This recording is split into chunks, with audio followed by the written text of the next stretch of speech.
On The Times and The Sunday Times, this is The Story. I'm Luke Jones. If you smell what The Rock is cooking.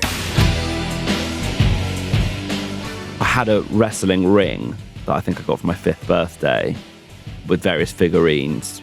Bret Hitman Hart, British Bulldog, Shawn Michaels, Macho Man Randy Savage. Those were the heroes of that time. And me and my adolescent mates used to have sleepovers and had these big pay-per-view events every year, like WrestleMania or the Royal Rumble. And we would watch the pay-per-view event and then just beat the crap out of each other for about 3 hours. And it was joyous. But that was it, right? I mean, I sort of grew up, I got into something very mature, like watching football or whatever. And that was the end of wrestling, I thought.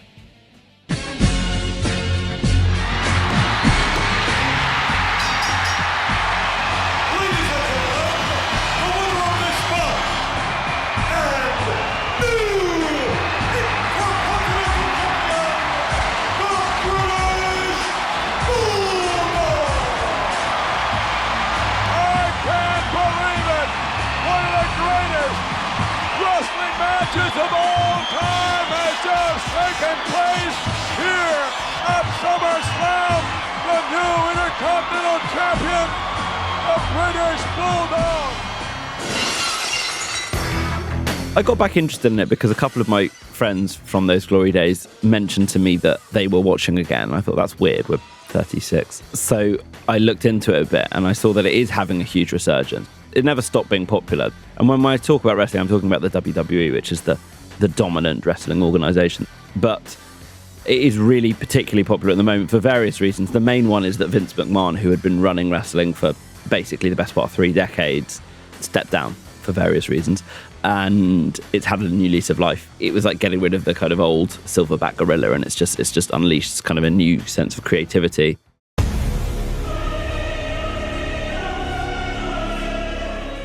But it also tallies culturally and aesthetically with the Trump era. Vince McMahon's wife, estranged wife, Linda McMahon, is going to be Trump's education secretary.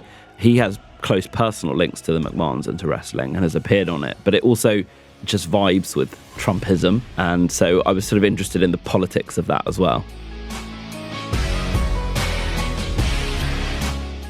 The Story today, how wrestling got American politics in a chokehold.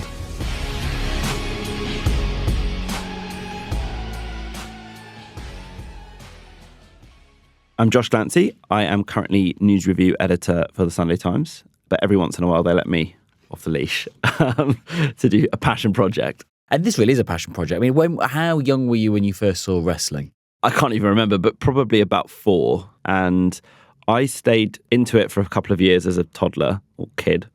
And then I got back into it when I was about 12 because that was the dawning of what was known as the Attitude Era, which is probably the greatest era in wrestling. I know this all sounds infantile, but he's the news review editor of the Sunday Times. But there is a serious point here, which we'll get to. But the Attitude Era was Stone Cold Steve Austin, The Rock Dwayne Johnson, who you will have heard of because he's now one of Hollywood's biggest movie stars. And it was explosive, violent, and highly entertaining, and it was outrageous. Look out, The Rock now in the ring. Could this be a preview of the Intercontinental title match at the Royal Rumble? It looks like The Rock's getting ready for a fight here, and that's what you have anytime you get face-to-face with Ken Shamrock. These two men... wait a minute. Stone Cold! Oh! Austin with a stunner! Austin with a stunner on Shamrock! Austin with a stunner on The Rock! I don't believe this! Where did he come from? And at the moment, wrestling is having a real purple patch. I mean, you were in, was it Cleveland, to see some big wrestling thing? What did you find? What kind of people did you speak to? And what did they say about why they liked it so much? All life is there. So your classic wrestling fan is a late teenage, early 20-something male, possibly slightly undersexed. But there are many, many other types of people, different ethnicities, different races, different ages. There were a lot of guys there with their girlfriends or wives who were kind of getting them into it, so to speak. You'd see guys like walking around carrying a belt. For about $500, you can buy your own special belt. And then their wives or girlfriends were sort of walking on their other shoulder, looking slightly quizzical. A lot of people bring their kids. Some really sweet, so guys my age and a bit older taking their young daughters and trying to kind of get them into it. There are a lot of female wrestlers as well, so it's very much more than there used to be. So there is something for everyone there. Some of the favourite interviews I met were a couple called Joe and Christina Lowenfeld. He'd got her into wrestling, but I think she'd really taken it on. She'd knitted him a kind of woolen balaclava, wrestling balaclava that he was wearing, even though it was about 30 degrees. This was SummerSlam in Cleveland. They had got married at the Cleveland Browns Stadium, where the event was being held, with wrestling belts at the altar. They are fans. They're fans. And then I did actually ask Christina at one point, do you guys ever wrestle? Do you ever, wrestle each other? No, you don't. Not in that way. Not in that way. He has tried actually. No, he has tried to put me in a figure four lock before. Right. He puts me in a headlock. He puts me in a sharpshooter. It hurts. I can't do that stuff. I also met a lovely guy called TJ, who is a football coach. So what is it that you love about it? Storylines, man. Storylines. It's it's always been a male soap opera for us. Yeah. Like women have General Hospital, we have WWE. You know what I mean? And was there with his, I think, 8 or 9-year-old son, Thomas, and was basically saying, I've watched wrestling since I was 5. My grandma got me into it. She was a big Hulk Hogan fan. Now I'm going to see if my son's into it. We're going to give him a run out, basically. I sensed Thomas was going to like it. You know, kids, it is just perfect for a boy that age. It's fun, it's dazzling, it's easy to understand, and it's violent. And now Netflix are going to be dipping their toes into the wrestling world. Yeah, they are. And it's a big moment for Netflix, actually. They, about a year ago, inked a $5 billion deal for the global rights to WWE. So a lot of money.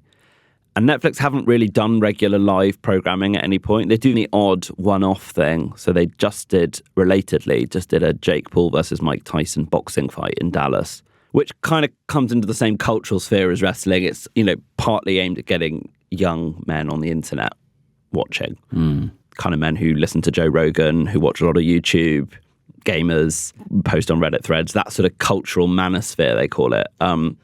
Again, it's not exclusively that demographic, but it's quite hard to reach that demographic because it's quite set in its ways. So they inked this big deal. It's a really big moment because there are parts of the world where wrestling just isn't watched because there aren't broadcasting deals. So wherever Netflix is now, WWE comes with it, and they're going to blast it. You're going to see it all over your Netflix home screen over the next few weeks. And Netflix's hope is that they will reach in America they call the wine track viewers, which is, I guess, ABC upper middle class viewers who might think wrestling's a bit grubby and beneath them, but if it's on Netflix, they might give it a go. Can we rewind on wrestling and WWE? Where does wrestling in that form sort of come from originally? So obviously wrestling itself, you can go back to Greco-Roman wrestling and it's a sort of almost a kind of innate human endeavour, particularly among men. The wrestling we see today emanates from really the travelling circuses and carnivals of kind of 19th century America. And it developed into the 20th century and it was very territorial. So you'd have about 12, I think, territories around the US. And each territory would have basically almost like a sort of mafia boss who would kind of run wrestling in that territory. And it is, to be clear, fake. It's not a true physical combat that's happening like boxing or karate. It's sort of like ballet. It's like a combination between gymnastics and mixed martial arts. Yeah. But when you see it up close, I mean, the athleticism is astonishing. The performance is astonishing. So they take these incredible risks. I mean, I saw in SummerSlam, Logan Paul, the YouTuber who is also a wrestler, do what's called a reverse moonsault off the top ropes. I mean, it's just astonishing. I would actually recommend Googling it because I just couldn't believe that people are doing this kind of thing on a regular basis and not killing themselves. Now LA Knight with Logan Paul on our announce table. This match has not started yet. No, not at all. Well, it may never start. LA Knight Oh, God. with Logan Paul on his shoulders. This is going to be nasty. What the hell is LA Knight thinking? And Logan Paul's career. And Logan Paul, oh my goodness, a neck breaker on the announce table. Oh, my God. Oh, springboard moonsault by Paul. Good God. Absolutely incredible.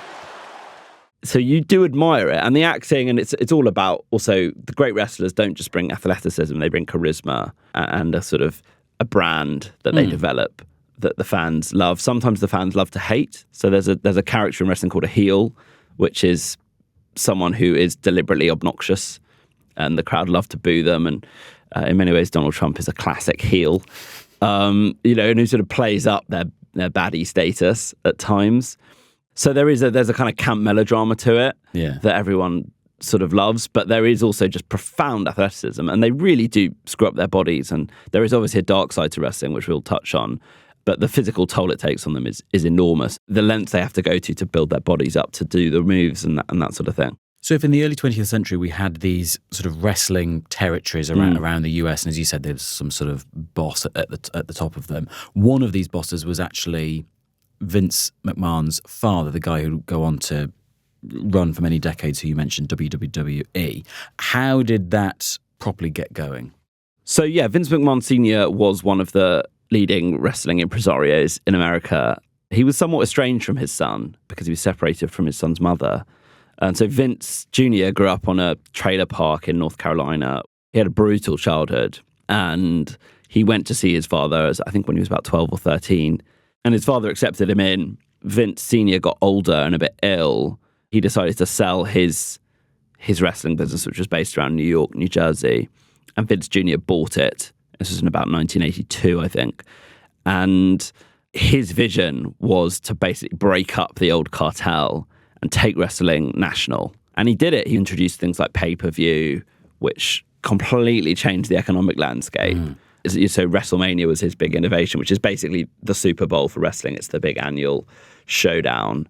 It became incredibly popular. People might remember things like, so WrestleMania 3 was the real breakthrough moment when Hulk Hogan fought Andre the Giant. Andre the Giant, Vince McMahon had to go and get him from the set of The Princess Bride and persuade him to come back to wrestling to fight Hulk Hogan. It's a champion off the ropes. Oh. Coming off once again. Driving Andre back a few steps.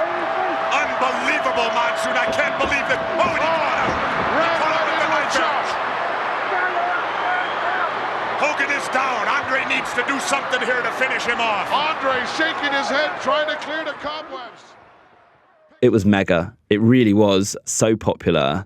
And Vince became the kind of ringmaster in chief. It was then the WWF. It had to change its name to WWE because it got sued. The Pandas got angry. Yeah, the Pandas got angry, exactly. And then, as you say, we then went into that sort of 90s era then, where you had a sort of another refresh with faces like Dwayne "The Rock" Johnson, people like that. Yeah, and then McMahon came through with Stone Cold Steve Austin and The Rock and just dominated. And they were just unbelievably charismatic. They had all these incredible special moves. And again, it sort of sounds childish, but I don't know, there is a sort of a very quite deep creativity to it and a kind of crass machismo and exhibitionism. You never go away bored or unsatisfied by wrestling. I mean, it is just the kind of purest form of entertainment in a way. Yeah. And you hinted at a dark side to it. Vince McMahon himself, for years, had issues with allegations. What were they, and how did that eventually catch up with him? I mean, we could be here all day, frankly. That he's an extraordinarily poorly behaved man. And wrestling was always about bad behaviour. You know, that was always part of it. But even on stage, didn't he sort of like his misogyny was sort of quite apparent? Oh my gosh. I mean, you go back and watch wrestling from the late 90s, early aughts, it's wild. I mean, at one point he has an on-screen girlfriend called Trish Stratus. This is different to his actual wife. Well, his actual wife is around. She's co-running the business with him, occasionally coming on to sort of slap him on stage or slap her daughter on stage, Stephanie. I mean, the blending of truth and fiction and the blending of their family life with the business is sort of almost impossible to unpick. And what was the allegation that actually caught up with your man Vince? So there's been a drip of allegations against McMahon for years. But in 2024, a former employee called Janelle Grant filed a lawsuit alleging that McMahon had coerced her into a sexual relationship and paid her to sign a non-disclosure agreement. And that was the allegation. And this was game over for McMahon. The world had moved on and others were ready to take the mantle. Such as who? So his son-in-law, Paul Levesque, who was a great wrestler himself in his day, Triple H. He got it! Triple Triple H with a pedigree. This is unbelievable. Will it be? Will it be? Triple H! Yes! Triple H! So Paul is married to Stephanie. Paul is now the creative director of wrestling and the sort of animating spirit of it. It's a more professional and less fearful environment. And that seems to be filtering through to the fans as well. Yeah. So I think wrestling's really interesting on its own merits because it's a huge business and it's fascinating that people of all ages remain so absorbed by it. But I also, what really interested me was that this was coming just after the re-election of Donald Trump. And it's the interplay between the two that really drew me in as someone who used to write about Trump a lot and cover it. There's a thing in wrestling called kayfabe, which is basically the performance of reality. So it's fighting performed. Everyone sort of knows it's a performance, but we all opt in. It's the willing suspension of disbelief, if you like. That has fascinating parallels with your average Trump rally, where you sort of know he's lying. He probably knows he's lying at times or exaggerating, but everyone likes the performance who's there and they buy into it and they find a deeper truth in it somehow. And so I think ultimately what really drew me back to wrestling was this quite deep and I think quite revealing relationship between Donald Trump and the WWE, a cultural relationship, but also an emotional one.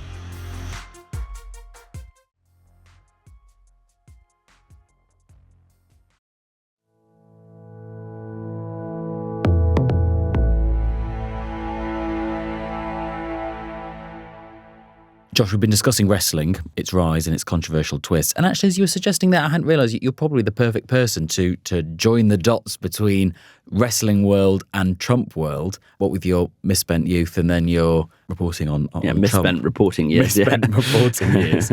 In terms of how those two worlds actually dovetail, first of all, there is just a personnel point, isn't there? Trump is very pally with the McMahons. Vince, the now former boss as of last year, and his wife, Linda. Yeah, he is and has been. No one's quite clear when Vince and Trump met, but it was in New York in the 80s. They certainly have known each other a long time. And Trump is friends with Linda too. She was his small business administrator in his first government. She's now coming back to be his nominee for education secretary, which is a pretty big job. He's appeared at WrestleMania, particularly most famously in 2007 at the Battle of the Billionaires, as it was known. What's going on over here? Donald Trump is in a world he is not familiar with. This is not real estate. This is the WWE. Donald Trump may have to get his hands dirty himself. Hey, look at this! Donald Trump! Donald Trump! Donald Trump taking down Vince McMahon! Oh, my God! The hostile takeover of Donald Trump on Vince McMahon has happened at WrestleMania 23. I didn't think he would do it. I just was suggesting it, but Donald Trump did it. So there is that personnel thing. You know, Hulk Hogan opened for Trump at the Republican National Convention this year. I mean, Dana White, who runs UFC, was at Mar-a-Lago on election night. So there's that sort of interpersonal connection. But the theory you sometimes hear on the left about wrestling in America is that wrestling explains Trump, that he learned from Vince McMahon, that he observed wrestling and basically borrowed from it to create his own circus, if you like, and that he uses the tricks of wrestling, the kind of emotional manipulation that it does on his own supporters. I think that's a bit simplistic, but I think what is true is that they both emanate from the same kind of cauldron of American excess, that they both, Vince McMahon and Donald Trump, have this kind of instinctive ringmaster ability. They're both sort of brash, very wealthy New York business types. Exactly. But also both have this instinctive sense of what a lot of Americans want. Yes. Your bread and circuses, that they want drama, they want melodrama, they want it to be colourful and vivid and excessive, that they like hard men and beautiful busty women and everyone, you know, people who are untethered by reality, untethered by convention, by civility. You know, there is a kind of raw brutality to it. And Trump gets that.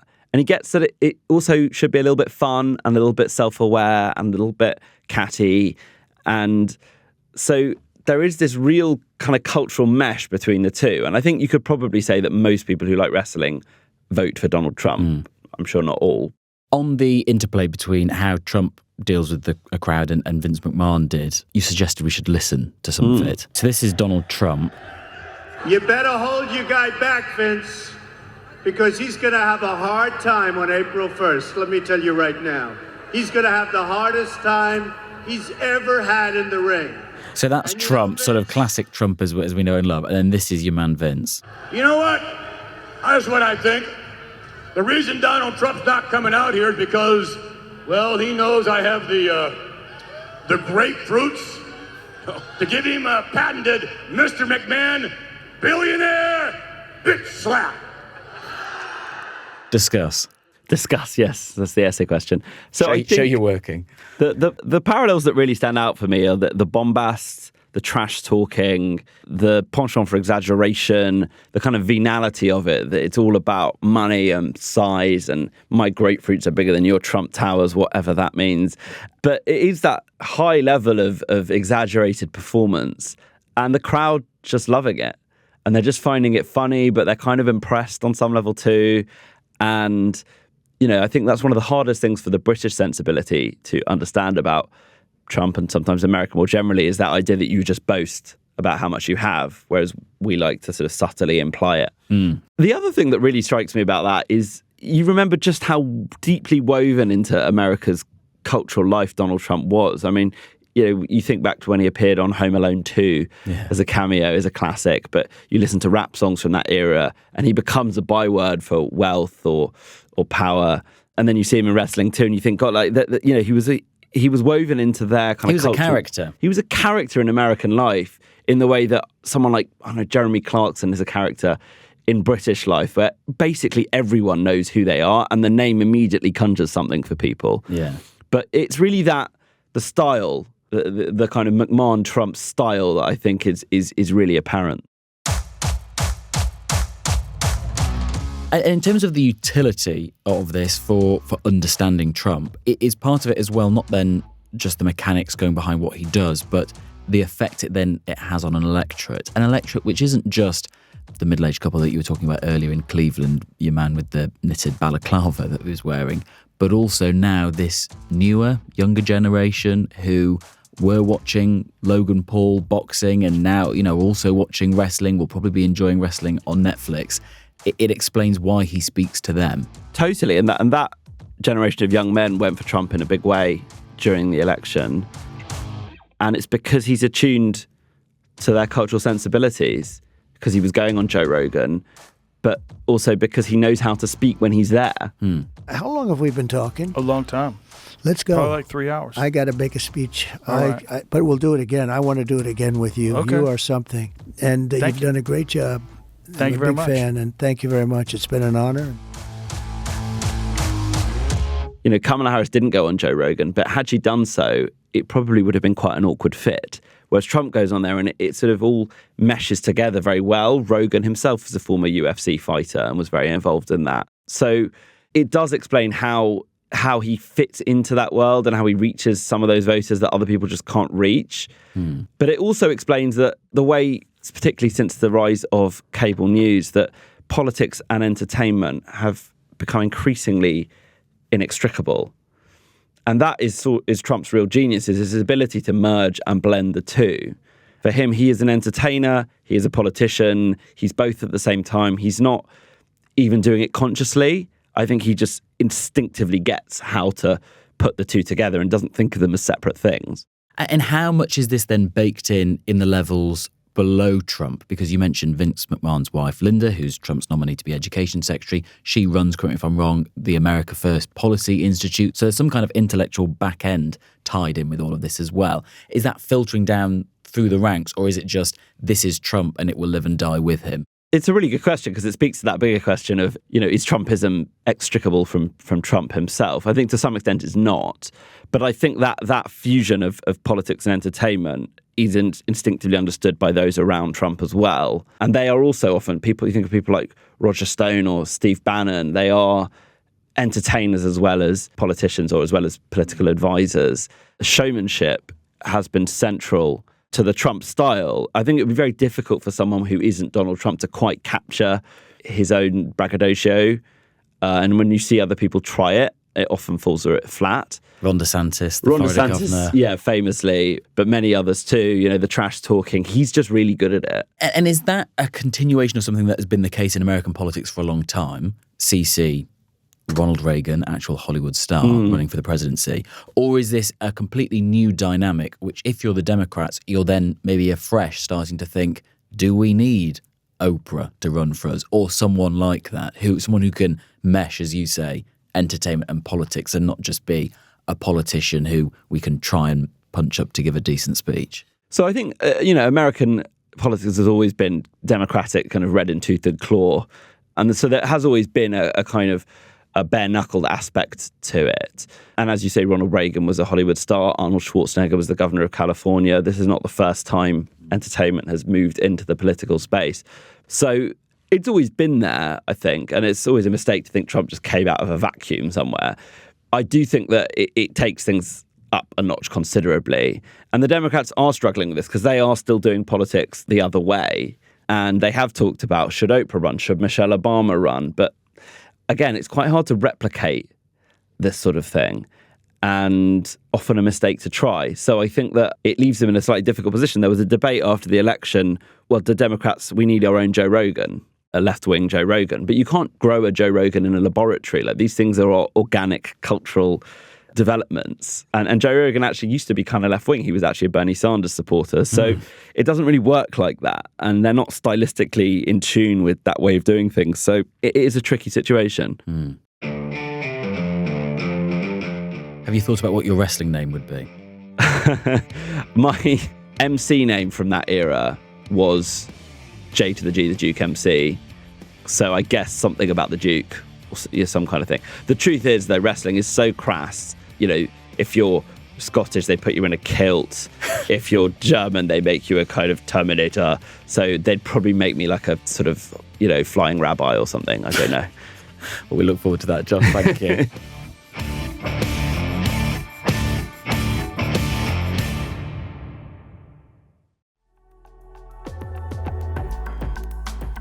Josh Glancy, Sunday Times News Review editor. His piece, Incredible Hulks, is on thetimes.com. And if you enjoyed hearing us wrestle with this topic together, man on man, why not send a link to the episode to someone else who might like it as well? That is it from us this week. The producer was Edith Rousselot. The executive producer is Fiona Leach. The sound design is by David Crackles. And the theme was composed by Mal Assetto. I'm Luke Jones. See you soon.